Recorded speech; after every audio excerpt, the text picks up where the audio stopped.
alaikum tahiyatan islamiyah khairu tahiyah fil alam tahiyah ya salam. Assalamualaikum warahmatullahi wabarakatuh.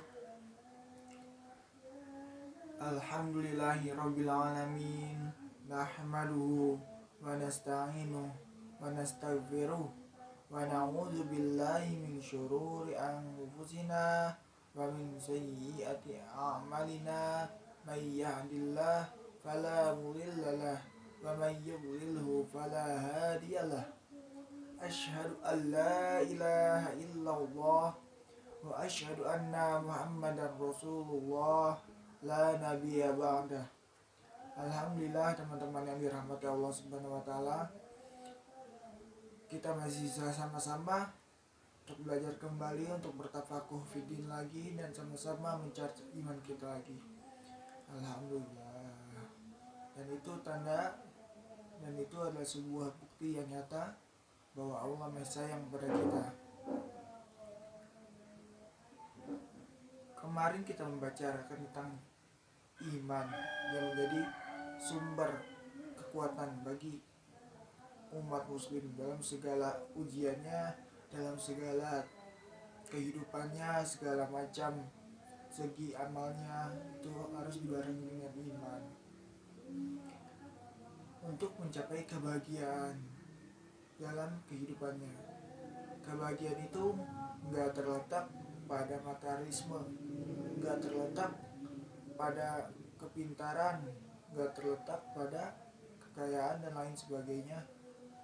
Banyak orang-orang hedonisme yang semakin kaya malah semakin rakus dan lain sebagainya. Kebahagiaan itu merupakan surga impian yang dirindukan oleh setiap orang. Gak ada orang satupun di dunia ini yang gak mendambakan hidup yang bahagia. Dari raja-raja hingga orang yang miskin, semua orang gak pengen hidupnya sengsara. Semua orang gak pengen hidupnya menderita. Hanyalah keimanan yang dapat memancarkan ke dalam hati manusia sumber-sumber kebahagiaan. Di antara sebab-sebab yang menimbulkan ketenangan jiwa bagi orang-orang beriman ialah karena mereka selalu berbisik dengan Tuhannya setiap waktu. Mereka selalu terhubung pada langit. Sedikit-sedikit, ya Allah, ya Ilahi, ya Rabbi.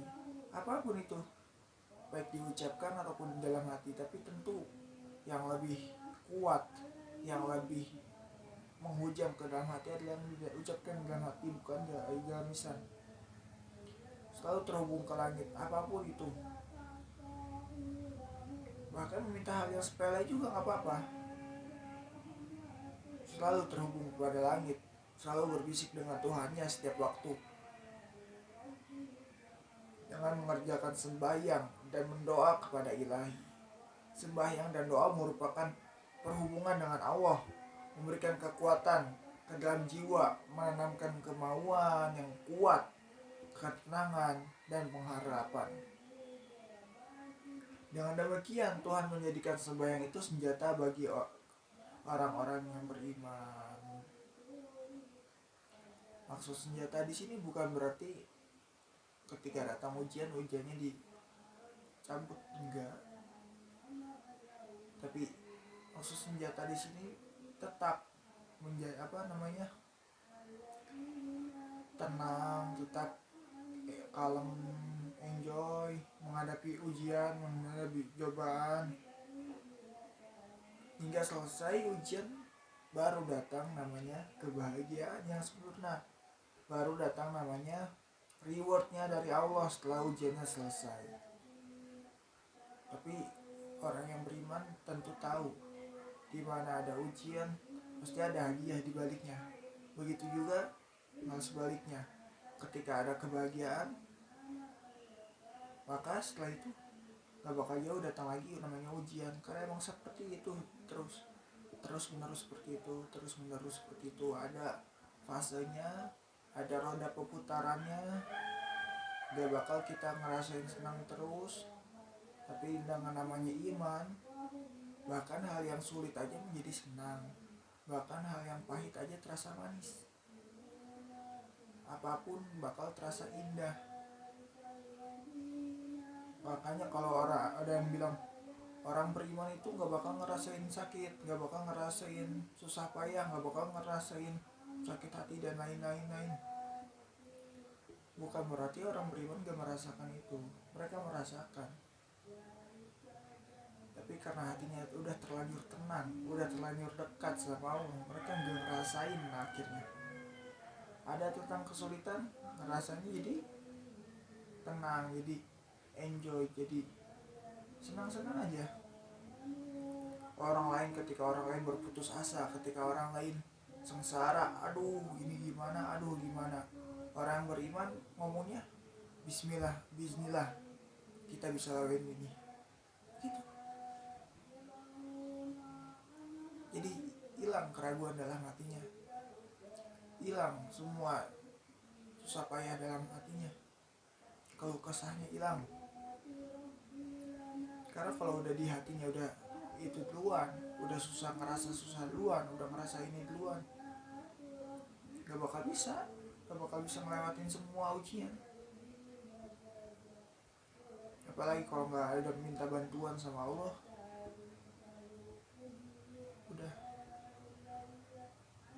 gampang bunuh diri, mungkin gampang tertekan begitu.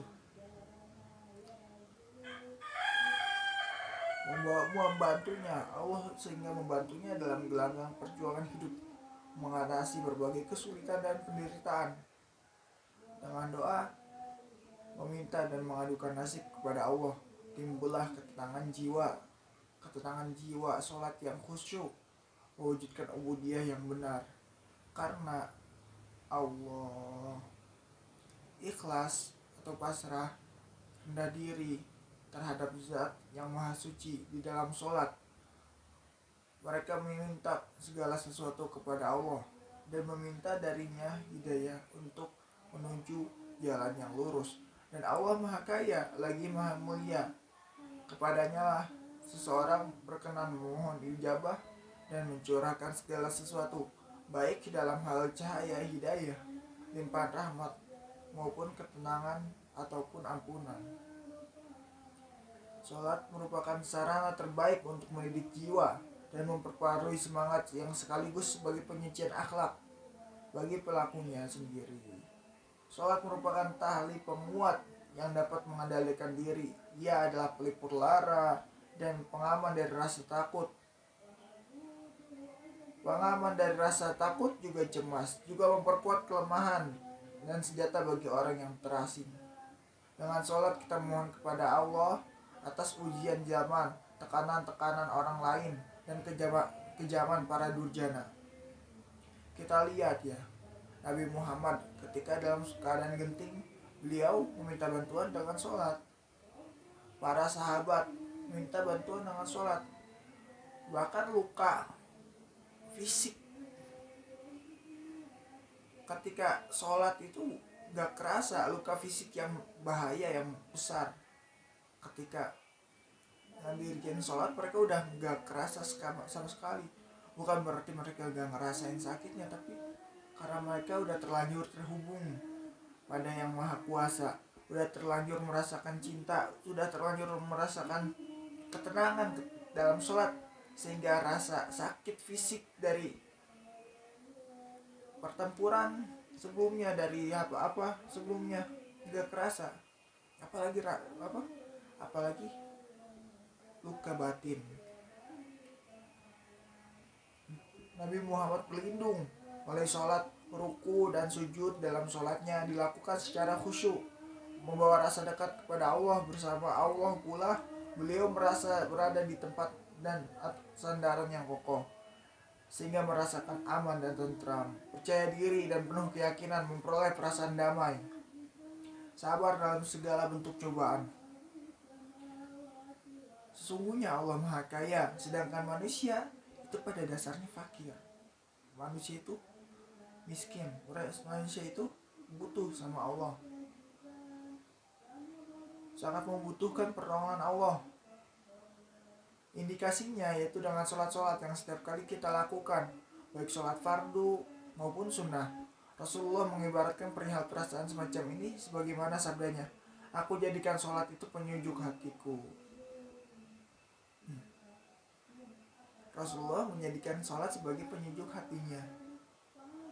Andai kata ketika Rasulullah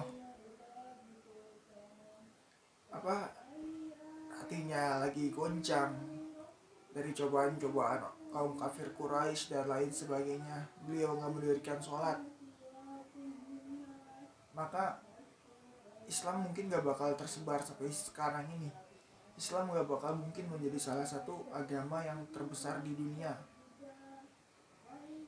Kita tahu cerita beliau ketika sedang sholat tahajud, lama banget, kakinya sampai bengkak. Rasulullah sholat malam biasanya normalinya itu 4 jaman.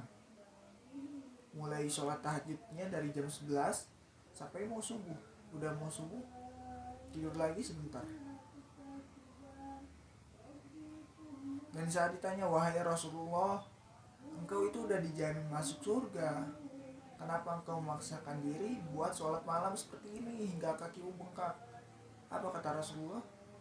Apakah saya tidak boleh untuk menjadi hamba yang bersyukur? Masya Allah. Coba kita ya Allah, benar-benar ya, beliau bangun tengah malam untuk melakukan sholat hingga kakinya bengkak. Tapi ketika sholat itu kakinya bengkak, beliau nggak ngerasain sakitnya dari bengkak itu. Ngerasa sakitnya kapan? Ketika udah selesai sholat, baru kerasa sakit bengkak. Coba kita 5 menit sholat malam aja udah perjuangan itu ya, udah benar-benar suatu prestasi gitu. Itu ketika kebahagiaan rohani dan berkhalwat bermunajat dengan Allah udah menjadi suatu kebutuhan. Semua penderitaan fisik menjadi kecil. Dan hal itu juga dirasakan oleh para sahabat.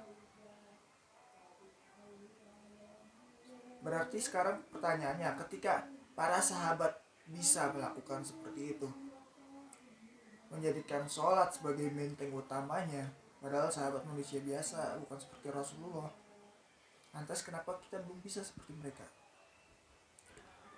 Nah, jawabannya adalah karena kita belum benar-benar menghidupkan sholat kita, menjiwai sholat kita. Sholatnya tidak hidup.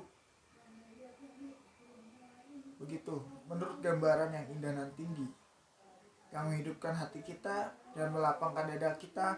Bahkan ada pula sebagian di antara kita yang merasa berat ketika menyambut waktu sholat. Malah seandainya boleh, beban itu ingin sekali dibebaskan, ingin sekali bisa buat hilang rasa beban ketika sholatnya, beban berat ketika waktu mau sholat, tapi kita nggak bisa. Ada yang seperti itu di antara kita.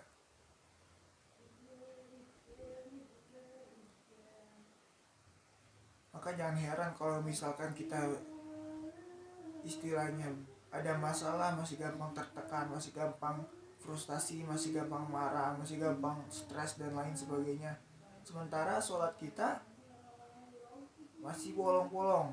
Bukannya menjudge atau apa, tapi kalau kita ngelihat dari role model Rasulullah menenangkan hatinya, menyejukkan hatinya itu dengan sholat. Maka kalau kita mau melakukan hal yang sama sebagai panutan kita Rasulullah, apa yang menjadi obat hati kita ketika dan jadinya guncangan atau apa, ujian, cobaan kehidupan? Iya, sholat. Bagaimana hati kita ingin tenang kalau misalkan kita sendiri masih jauh sama Allah, masih sholatnya masih terasa berat. Jangankan yang sunnah, yang fardu aja masih terasa berat. Ayo coba sedikit demi sedikit.